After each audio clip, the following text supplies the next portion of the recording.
말씀드린 책이 이제 이 책입니다. 살아있는 교회라는 제목의 책이고 저자는 존 스토트 목사님이 저자이신데 책이 누가 이렇게 두껍냐고 물으시더라고요. 그래서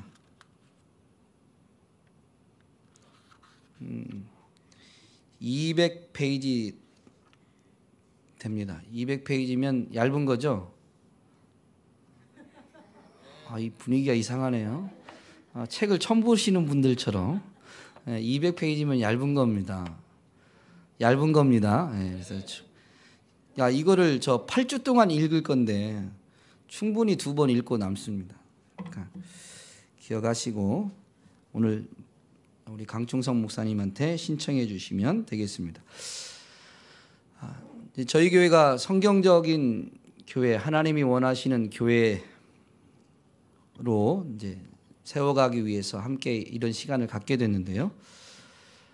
뭐든지 사람은 처음 할 때가 제일 순수한 것 같아요. 구원받았지만 여전히 이 죄성을 갖고 있기 때문에 처음만큼 그 순수함은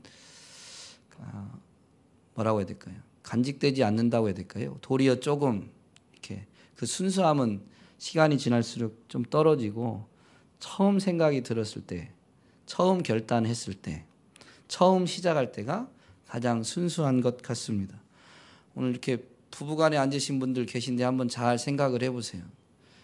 연애 결혼하셨나요?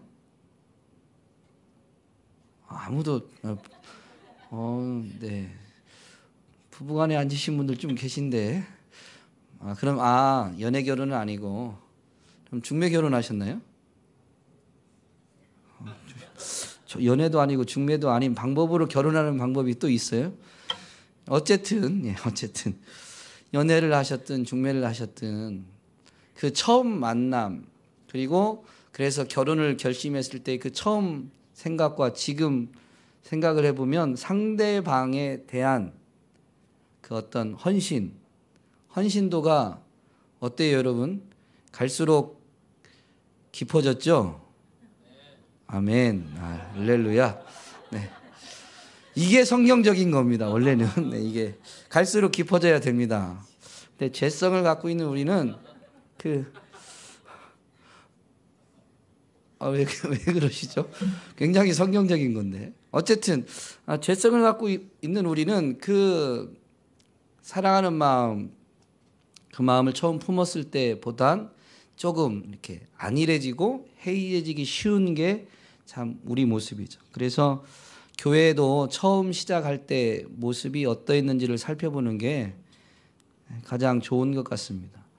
이 말을 잘 이해하셔야 돼요. 교회는 분명히 주인은 하나님이시지만 예수님이시지만 교회는 누가 모인 곳이죠? 사람이 모인 곳입니다. 여러분 성경은 사람에 대해서 뭐라고 선언하고 있는지 아시죠? 처음 듣는 것처럼 하지 마시고요. 이제 사람은 죄인이에요, 의인이에요? 죄인이죠. 모든 사람이 죄를 범하였다라고 분명히 가르쳐 줍니다. 그래서 교회를 생각하실 때 지금 여기가 누가 모인 곳이다? 죄인들이 모인 곳이다. 그러니까 교회가 왜 저래? 집사가 왜 저래? 성도가 왜 저래? 나중에 이제 저희도 안수 집사님, 장로님이 세워주시고 권사님도 계시긴데 오예배 이제 권사님이 지금 저희 등록 성도님 중에 한 분밖에 안 계셔서 예를 들면 그런 겁니다. 권사님이 왜 그래? 그럴 필요가 없는 거예요. 저희 교회 권사님은 안 그렇지만 예를 들면 사람이고 죄인이기 때문에 언제 어느 때든 그런 죄성들이 나타날 수 있는 것입니다. 그리고 그런 사람들이 모여서 예수 그리스도의 은혜를 사모하고 예수 그리스도의 은혜로 살아가는 것이 바로 교회입니다. 그러니까 외절애가 아니고 그걸 봤을 때 우리의 진짜 교회에 대한 바른 이해를 갖고 있다면 올바른 자세는 뭐냐면 외절애라는 그런 생각이 드는 모습을 보면 하나님의 은혜가 필요하구나. 지금 누구에게 하나님의 은혜가 필요하구나라고 판단을 하시는 겁니다. 아, 저런 행동은 아닌데 왜 저러지? 그게 아니고 그걸 봤을 때 그런 말이 나올 것을 성경적으로 교회에 대해서 바로 알면 아, 하나님의 은혜가 필요한 순간이구나. 하나님의 은혜가 필요하면 여러분 어떻게 하세요?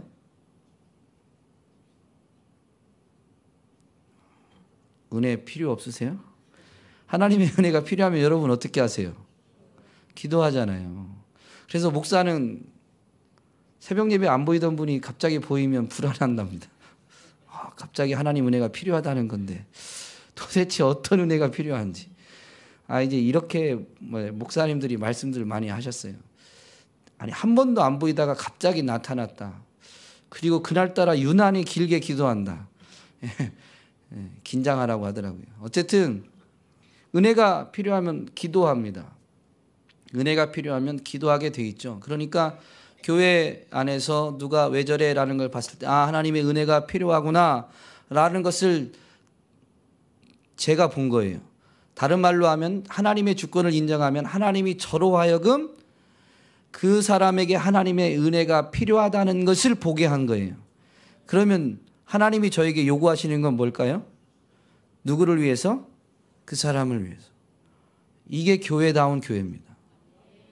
어쨌든 오늘 사도행전 말씀을 통해서 처음 교회의 모습을 좀 살펴보려고 합니다.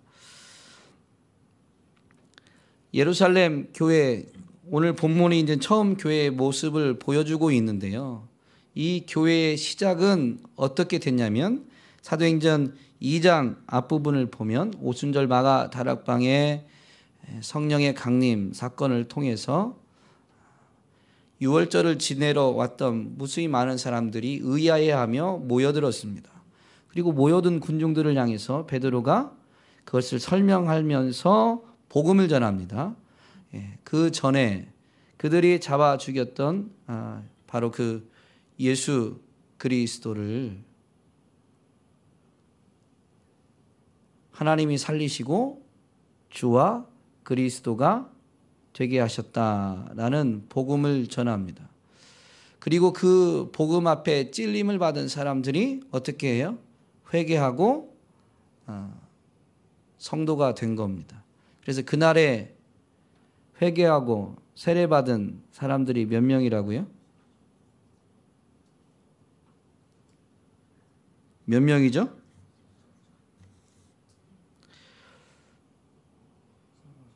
몇 명? 네. 41절에 보면 그날 신도의 수가 3,000이나 더하더라.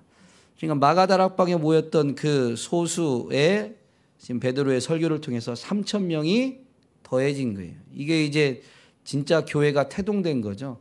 처음엔 예수님의 뜻을 받들어 기도하는 모임이었다면 이제 예루살렘 도성 안에 믿는 무리들이 함께 모이는 모임이 시작된 겁니다. 그렇다면 교회는 어떤 사람들이 모이는 거냐? 죄인들이 모인 곳이지만 그 예수님이 주와 그리스도가 되심을 고백하는 사람들이 모이는 것입니다. 그래서 예수님이 제자들에게 가이사랴 빌립보에서 사람들이 나를 누구라고 하냐고 너희는 나를 누구라고 생각하느냐라고 물으셨는데 베드로가 앞장서서 답변을 하죠.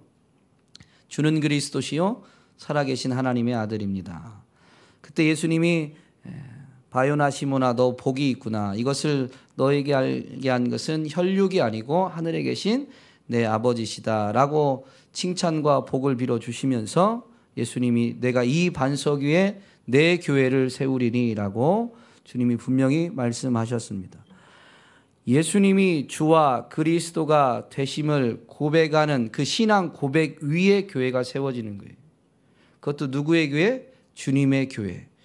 그래서 이 동일한 신앙 고백을 하는 사람들이 모이는 것이 교회입니다. 그래서 엄밀히 말하면 이렇게 예배당은 여기 이렇게 갖추어져 있지만 예수님이 주와 그리스도가 되심을 고백하는 모든 사람들이 교회를 이룬다고 보면 영적으로는 교회는 그래서 하나인 것입니다. 어쨌든 오늘 이렇게 3,000이나 더한 사람들이 이제 모여서 교회가 됐는데요. 교회다운 모습을 오늘 본문이 잘 보여줍니다. 42절 보면 3,000이나 더한 그들이 사도의 가르침을 받아로 시작합니다. 교회는 사도의 가르침을 받아서 따르는 곳이 교회입니다. 그러면 사도의 가르침을 받는다라는 것은 무슨 얘기일까요? 여러분 어떻게 생각하세요? 사도의 가르침을 따른다, 사도의 가르침을 받는다라는 것. 목사는 사도인가요? 아닌가요? 여러분 이걸 여러분이 이해하셔야 됩니다. 목사는 사도예요? 아니에요?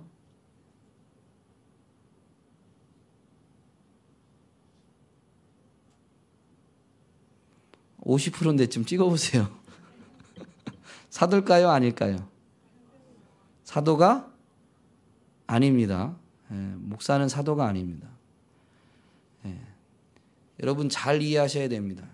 사도는 예수님이 이 땅에 남긴 유지를 그리고 그 가르침을 받은 자들이 사도입니다. 그리고 사도들의 가르침을 받은 사람을 속사도라고 합니다. 제자의 제자, 주님의 제자의 제자. 그런데 그들이 사도의 가르침을 이어서 가르친 거예요. 이해되세요? 무슨 말인가? 사도는 아니지만 사도의 가르침은 전해지고 있는 겁니다. 이걸 잘 이해하셔야 돼요. 사도는 주님이 명확히 가르쳐 주셨어요. 너희들 어떻게 하라고. 그리고 주님이 가르쳐야 될 내용을 다 알려주셨죠.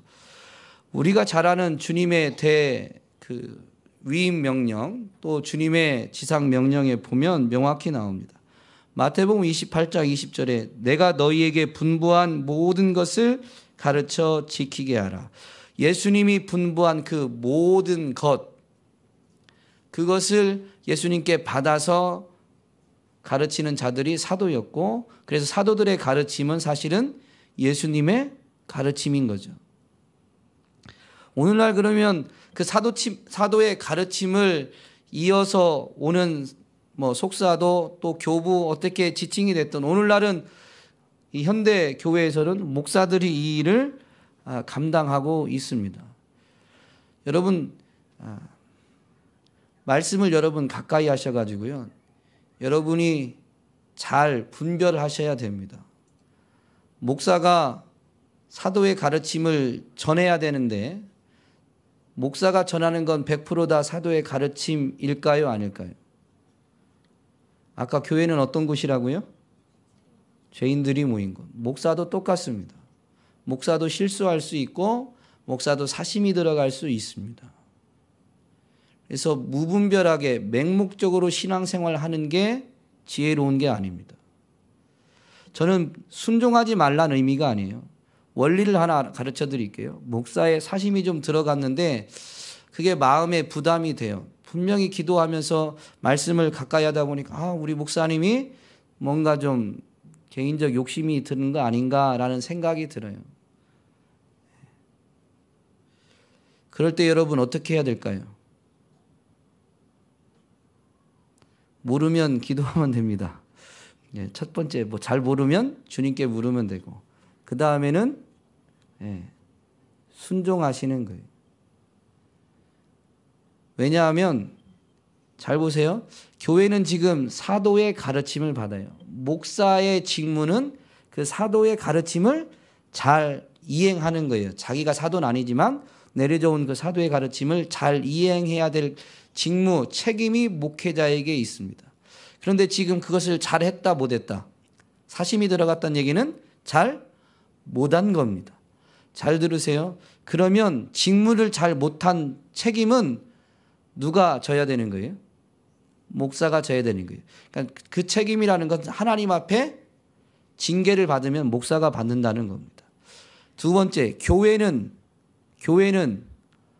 오늘 본문의 교회는 어떻게 한다고요? 사도의 가르침을 받아 뒤에 쭉 있는 게 사도의 가르침을 따른 거예요. 그러니까 순종한 거예요. 그러니까 교회의 마땅한 자세는 이 사도의 가르침을 배우고자 하고 배운 대로 순종하고자 해야 되는 거예요. 제 안에 그런 부담감이 있는데 그게 정확히 하나님이 뜻을 야 그게 아니야 넌 그래 안 해도 돼 어떤 하나님의 뜻을 명확히 계시해 주지 않는 이상은 성도님들이 해야 될 자세는 순종입니다. 아까 말씀드렸죠. 그런데 그 부담감을 어떻게 해야 된다? 기도하면서 순종하는 거예요. 하나님 분명히 제 마음에 이런 생각 감동이 있는데 그럼에도 불구하고 이 교회다운 이 원리를 따라서 제가 순종하고 있습니다. 우리 교회가 예를 들면 잘못된 길로 곁길로 가지 않도록 지켜주시고 어떤 방법이든지 하나님 이것이 교정돼야 된다면 신속하게 바른 길로 교정될 수 있도록 은혜를 베풀어 주옵소서. 분명히 기도를 하시면 하나님이 그 일을 분명히 이루실 줄로 믿습니다. 어쨌든 이 가르침 앞에 저는 제가 강단에 서면서 제가 가르치는 거에 불순종하라고 가르치진 않았습니다. 지금 저는 제 나름대로 제가 가르치는 가르침이 사도의 가르침에서 벗어나지 않을까 두렵고 떨림으로 제 직무를 감당해야 되는 것이고 여러분도 사도의 가르침을 받아서 순종해야 되지만 목사가 가르치는 건 100% 사도의 가르침이다라고 간주해버리는 맹목적 자세는 신앙에 이롭지 않으니까 여러분이 하나님의 말씀을 가까이 하고 여러분이 하나님을 가까이 하고자 기도하면서 하나님의 은혜를 분명히 구하셔야 될 줄로 믿습니다. 그러나 기본 자세는 순종인 거죠. 어쨌든 사도의 가르침이 결국 뭐냐면요. 이 제자들, 사도들이 그 가르침을 기록해서 남겨놨어요. 그게 뭐죠? 성경입니다. 예수님이 가르친 내용을 기록한 게 제자들이 기록한 거죠. 그게 복음서입니다. 그리고 예수님의 가르침을 교회에 가르치기 위해서 기록한 것이 성경, 신약 성경 중에 복음서와 사도행전을 뺀 서신서입니다. 서신서는 다 대상이 누구예요? 교회예요. 성경에서 사도라라고 인정받은 사람이 서신서의 저자입니다. 사도 바울, 사도 요한, 사도 베드로. 그래서 여러분 이 사도의 가르침이다라는 것은 사실은 신약 성경을 말합니다. 이거는 이상한 얘기 아닙니다. 사도의 가르침은 성경을 말하는 거예요. 성경. 신약 성경. 그렇다고 해서 제가 지금 이 사도의 가르침이 신약 성경이라고 했기 때문에 구약을 무시하는 게 아닙니다. 여러분 구약을 토대로 신약이 나온 거기 때문에 성경은 이렇게 묶어서 우리에게 몇 권으로 줬죠? 네, 한 권입니다. 이걸 66권이라고 말씀하셔도 틀린 건 아니지만 여러분 성경은 한 권입니다. 왜 한 권이냐면 글씨를 기록한 사람은 여러 사람이지만 내용을 기록한 즉 가르치신 분은 몇 분이에요? 한 분이에요. 하나님 한 분. 그리고 그래서 창세기부터 계시록까지는 성경이 딴소리를 안 합니다. 성경이 구약에서는 이렇게 하라고 했다가 신약에서는 저렇게 하라고 하지 않습니다. 성경을 이해하면 이해할수록 성경이 한 권이죠. 물론 문자적으로는 헷갈릴 수 있는 부분이 있어요. 예수님은 구약에 대해서 즉 율법에 대해서 나는 율법을 폐하러 오지 않고 완성하러 왔다라고 했는데 갈라디아서인가요? 거기에서 바울은 율법이 이미 폐하여졌다라고 말합니다. 똑같은 신약성경 안에서도 예수님은 율법을 완성하러 왔다고 그러고 사도 바울은 예수님의 분부한 모든 것을 가르쳐 지키게 해야 될 사도 바울은 갈라디아 성가에서 율법은 이미 폐하해졌다라고 이야기하고 있거든요. 그런데 이것을 잘 이해하면 지금 한 가지만 예를 든 거예요. 잘 이해하면 예수님이 율법을 완성하러 오셨다라고 말씀하신 부분은 율법이 의도한 목적과 율법의 정신을 예수님이 완성했다라는 것입니다. 사도 바울이 율법이 폐하해졌다라고 말한 것은 그 서신을 잘 읽어보면 율법의 행위로 인해서 인정받았던 그 행위, 제사를 드리면 죄가 사함받거나 아니면 율법이 요구한 뭐 그때 구약에 있었던 할례나 이런 것을 행해야 우리가 하나님의 백성이 된다는 그런 어떤 조건부적 행위들은 이미 폐하여진 거예요. 예수 그리스도를 믿음으로 인해서 모든 의가 충족되기 때문에 행위로 율법을 다 지켜서 의롭다함 받는 그 율법의 행위로 인한 것은 폐하해졌다라는 의미입니다. 문자적으로는 한쪽은 율법을 완성했다고 그러고 한쪽은 율법을 폐하였다고 하지만 가르치는 내용을 보면 예수님의 가르침과 사도 바울의 가르침이 다른 게 아닙니다. 어쨌든 이렇게 성경이 같은 걸 계속 가르치고 있어요. 표현법은 좀 반대된 것 같지만 잘 들어가 보면 그것을 생활의 현장에서 적용하는 이런 차이점 때문이지 다른 얘기를 하고 있는 것이 아니다. 성경은 그래서 한 권이다라고 할 수 있습니다. 신약에 있는 내용이 구약에서도 동일하게 요구되고 있는 것을 보면 분명히 한 권이죠. 어쨌든 사도의 가르침은 바로 이 성경을 말합니다. 한 가지 더, 제가 목사기 때문에 제 얘기는 좀 뭐라고 해야 될까요? 신랄하게 비판할 수 있어서 이런 얘기를 드리는데 여러분에게 다시 말씀드립니다. 목사의 가르침에 불순종해도 된다고 가르치는 건 아닙니다. 분명히 이해하시고. 그러면 성경을 이야기한다고 해서 다 성경적인 것은 아닙니다. 이거 좀 심오한 건데 다들 피곤하시죠? 네. 한 번 더 말씀드리겠습니다. 성경을 이야기한다고 해서 다 성경적인 것은 아닙니다. 아멘이 잘 안 되시는 것 같은데 이해가 안 되세요? 성경의 이야기 일부분의 이야기를 제가 설교할 때 인용합니다. 근데 그 인용이 성경에 있는 것을 아무리 갖다 써도 제가 제 사심으로 인용할 수도 있는 겁니다. 성경을 많이 나열했다고 해서 성경을 많이 인용했다고 해서 성경적인 게 아닙니다. 아까 말씀드렸죠. 창세기부터 계시록까지 성경은 몇 권이다? 한 권이다. 거기에 흐르는 하나님의 뜻, 하나님의 목적에 반하는 것을 가지고 교인들, 성도들에게 주지시키기 위해서 성경을 쭉 나열하면 성경적인 게 아닌 거죠. 기도 예를 들 때처럼 똑같은 겁니다.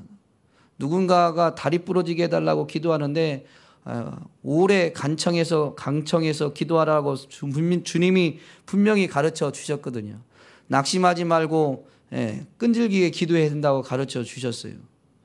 근데 그 기도의 내용은 거기에 나오지 않아요. 기도의 자세를 말한 건데 누군가가 해코지를 당하고 누군가가 어려운 일을 당하는 것을 기도하면서 오래 간청해서 기도한다고 그 오래 강청하는 자세가 있는 성경의 인용구를 인용했다고 해서 그게 합리화될 수는 결코 없는 것입니다. 하나님의 마음, 하나님의 뜻과 어긋났으면 아무리 많은 성경을 갖다 인용해도 성경적인 것은 아닙니다. 이제 좀 이해되세요? 예. 그래서 성도님들도 여러분 이 말씀엔 해당됩니다. 깨어 있으라. 예. 목사만 깨어 있으라고 하지 않았습니다. 목사가 감당할 직무가 있어서 저는 저 나름대로 두렵고 떨리는 부분이 있지만 여러분은 깨어 있지 않아도 될 분들은 아니에요. 여러분도 다 깨어 있어야 됩니다. 그래서 사실 좋은 목회자를 만나는 건 성도님들에겐 진짜 복입니다. 여러분이 아직 복 받았다는 얘기는 아니에요. 너무 그렇게 근데 어쨌든 성도님들에게 최고의 복은 믿음 안에서 믿음이 세상 것보다 귀하다고 한다면 진짜 그렇게 고백한다면 믿음 안에서 우리가 누리는 최고의 복, 신앙생활하면서 누리는 최고의 복이 좋은 교회를 만나고 좋은 목회자를 만나는 거니까 믿음 안에 있는 사람에겐 사실 좋은 목회자를 만나는 게 가장 큰 복인 거죠. 야고보 사도는 그래서 야고보서에 보면 그렇게 권면합니다. 너희는 너무 많이 선생되려고 하지 마라. 재성을 갖고 있는 인간은 쉽게 흐트러질 수 있고 넘어질 수 있습니다. 교회 안에서 선생, 즉 이 사도의 가르침을 가르치는 직무가 귀한 것이긴 하지만 그만큼 책임이 크기 때문에 사도 야고보는 너희는 너무 많이 선생되려고 하지 마라 라고 오히려 권면합니다. 그것이 가치가 없다가는 의미가 없는 게 아니에요. 그래서 두렵고 떨림으로 단에 서는 거예요. 제가 익숙함에 빠지지 않는 게 제 기도 제목입니다. 설교자도 이제 이런 예배당과 성도님들과 안면이 익숙해지고 이런 환경이 익숙해지고 그래서 여기에서 설교하는 것이 익숙해지면 기능적으로 할 수가 있습니다. 익숙하니까 제가 편안해지고 많이 설교하면서 쉽게 말하면 설교하는 기술은 좋아질 수 있겠죠. 근데 아무리 겉으로 드러난 게 화려하고 좋아도 하나님이 원치 않는 일을 할 수가 있는 겁니다. 이게 목회자가 두렵고 떨리는 가운데 늘 깨어있기 위해서 몸부림쳐야 될 이유인 거죠. 어쨌든 여러분, 교회는 자꾸 사도의 가르침을 따라야 되니까, 즉 가르침을 따른다는 건 배우려고 해야 됩니다. 근데 궁극적으로는 사도의 가르침이 제가 뭐라고 그랬죠? 뭐라고요? 성경. 목사를 통해서 이렇게 풀어서 가르쳐 주는 것만 하려고 배우려고 하는 게 아니고요. 사도의 가르침을 따른다라는 게 그 직무는 저에게는 있지만 여러분도 사도의 가르침을 따른다는 건 목사의 설교만 듣는다는 의미가 아닙니다. 자꾸 말씀을 배우려고 하셔야 됩니다. 진짜 교회는 다른 걸 배우려고 하는 게 아니에요. 말씀을 배우려고 하는 거예요. 말씀을 배워서 어떻게 하는 거예요? 말씀대로 하려고 하는 거예요. 오늘 본문이 초대교회가 지금 그렇게 했다는 걸 가르치는 거예요. 사도의 가르침을 따라 그 다음에 이어서 쭉 나오는 거죠. 뒤이어서 나오는 것들이 사도의 가르침을 받아 서로 교제하는 것도 사도의 가르침을 통해서 이제 교제하기 시작하는 거예요. 사도의 가르침을 받아서 떡을 떼며 기도하기에 힘쓴 거예요. 사도의 가르침을 받아서 그렇게 생활하다 보니까 이제 43절부터 실제 생활의 현장에서 그 교제함이 뭔지, 서로 교제하는 것, 그리고 떡을 떼는 것, 기도한 것이 어떤 것인지 생활의 현장에서 이렇게 나타난 겁니다. 그래서 여러분, 교회의 첫 번째 표지는 바로 말씀입니다. 말씀을 사모하고 말씀을 배우고 말씀대로 하려고 하는 겁니다. 분명히 잊지 마시고 여러분 이 일에 힘쓰시기 바랍니다. 여러분이 힘쓸 때 저도 더불어서 여러분을 돕고 또 저는 또 말씀을 더 가르치고자 애를 쓰게 되죠. 그래서 저와 여러분이 협력하는 거예요. 저는 말씀만 가르치고 여러분 다른 걸 하는 게 아니고요.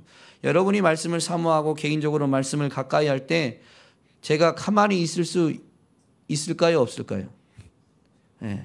그러니까 목사를 목사답게 만드는 건 누가 하는 일이에요? 성도가 하는 일이에요. 성도를 성도답게 만드는 건 목사가 하는 일이지만 여러분 이게 분리된 게 아닙니다. 목사를 목사답게 만드는 건 성도가 하는 일이고요. 성도를 성도답게 만드는 건 목사가 할 일입니다. 참 말장난 같지만 이게 영적인 원리입니다. 어느 것 하나 일방적이지 않아요. 오늘 42절에 보니까 사도의 가르침을 받은 그들이 서로 교제했다고 되어 있습니다. 교제한다라는 것은 함께 한다라고 보시면 됩니다. 함께 공유하고 함께 나누는 거예요. 43절부터 있는 부분들에 보면, 특별히 45절에 보면 또 재산과 소유를 팔아 각 사람의 필요를 따라 나눠졌다라고 되어 있는데요. 분명히 이게 과입니다. 재산과 소유를 팔아. 그러니까 내게 있는 것을 나눠주는 거예요. 소유를 팔 때도 있죠. 내 것을 팔아서라도 나눌 때도 있지만 모든 사람에게 자기 소유를 다 팔으라고 지금 가르치는 게 아닙니다. 왜냐하면 오늘 본문에 보면 그들이 어디서 모였어요? 성전에 모이고 또 떡은 어디서 뗐어요? 46절에 보면 집에서. 그러니까 자기 소유를 다 팔으라는 말이 아닙니다. 자기 집 다 갖고 있고 그 다음에 자기 소유도 있는데 필요할 때 팔 수도 있고 아니면 자기 재산 중에 일부를 자꾸 나누는 거예요. 연약한 자, 부족한 자, 필요에 따라서 함께 하는 게 교제입니다. 함께 한다라는 개념은 첫 번째는 마음을 함께 하는 겁니다. 누가 어려움이 있을 때 마음이 가지 않는데 물질이 전해지지는 않죠. 그래서 이 교제는 마음을 나누고 그 다음에 물질을 나누는 것까지가 교제에 해당된다라는 것 기억하시면 되겠고요. 세 번째 교회의 표지가 뭐냐면 떡을 떼며입니다. 떡을 떼며 그리고 오로지 기도하기를 힘쓰니라. 42절에 있는 떡을 뗐다라는 것은 이들이 모여서 떡을 뗐기 때문에 아마 성찬을 말하는 겁니다. 성찬. 그래서 성찬은 주의 당부, 주의 말씀에 근거하기 때문에 예배 시간에 이루어졌었거든요. 초대교회 때. 그래서 떡을 뗐다라는 표현을 바꿔 말하면 예배를 드린 겁니다. 예배를 드리고 기도하기에 힘썼습니다. 46절에 날마다 마음을 같이하여 성전에 모이기를 힘쓰고 성전에 모여서 결국 떡도 떼고 기도한 거죠. 뿐만 아니라 집에서 떡을 떼며 기쁨과 순전한 마음으로 음식을 먹고, 그러니까 집에서 떡을 뗐다라는 이 표현은 음식을 식사를 한 것을 가리키는 게 아니에요. 집에서 떡을 떼며 그 다음에 즉 집에서도 예배를 드리며 기쁨과 순전한 마음으로 음식을 먹은 거죠. 그러니까 먹는 음식, 식사, 식탁은 뒷부분을 말하는 거고 앞에 떡은 예배를 말하는 겁니다. 성전에 모여서도 예배할 뿐만 아니라 초대교회는 어떻게 한 거예요? 집에서 서로 모여서 집에서도 예배 드린 거죠. 오늘날 교회가 이것을 모방하려고 따라가 보려고 한 게 바로 이 구역 또는 목장입니다. 성전에서 예배할 뿐만 아니라 삶의 자리 각 가정에서도 예배하기 위해서 몇몇 사람들끼리 한 가정 어떤 한 집에 모일 만한 수로 제한해서 소수의 사람들이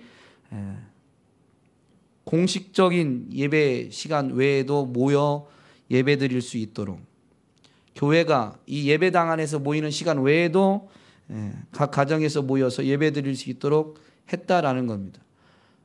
이게 초대교회의 모습이었다라는 것이죠. 그리고 마지막으로 47절에 보니까 그렇게 모여서 하나님을 찬미했는데 또 라고 되어 있습니다. 또 온 백성에게 칭송을 받으니, 온 백성에게 칭송을 받으니. 이 사람들은, 초대교회 이 사람들은 어떻게 했길래 온 백성에게 칭송을 받았을까요? 예상이 안 되세요? 여러분, 세상이 교회가 교인들끼리만 지리고 볶고 잘 먹고 잘 살면 칭찬할까요? 욕할까요? 그럼 본문에 온 백성에게 칭송을 받았다라는 의미는 뭘까요? 여러분, 교회는 믿음의 공통체인데 우리가 아는 믿음의 조상은 누구죠? 여러분, 믿음의 조상을 누구로 알고 계세요? 아브라함. 여러분, 아브라함을 하나님이 부르실 때 뭐라고 하셨냐면, 아브라함을 내가 너로 큰 민족을 이루고 내 이름을 창대케 하리니 너는 복이 될지라라고 창세기 12장 2절에 분명히 하나님 말씀이 기록되어 있습니다. 그런데 그건 부름받은 목적은 아닙니다. 하나님이 그렇게 해주겠다는 거예요. 아브라함을 그렇게 해주겠는데 왜 그렇게 하냐면 3절에 나옵니다. 너를 축복하는 자에게는 내가 복을 주고 너를 저주하는 자에게는 내가 저주할 건데, 하나님이 그렇게 또 행하실 건데, 하나님이 아브라함을 불러서 크게 창대케 하고 복이 되게 하신 목적이 그 다음에 나옵니다. 너로 말미암아 땅의 모든 족속이 복을 받을 것이니라 라고 되어 있습니다. 이게 믿음의 조상, 즉 믿음의 사람으로 부름받은 목적입니다. 그러니까 아브라함은 누군가가 자기를 저주하면 그 사람이 뭐를 받아요? 저주를 받아요. 그런데 하나님이 원하시는 건 아브라함이 만난 그 사람이 복 받는 걸 원하신다, 저주 받는 걸 원하신다. 그러면 아브라함은 어떻게 살아야 되는 거예요? 내가 만난 사람이 나를 어떻게 하게끔 살아야 돼요?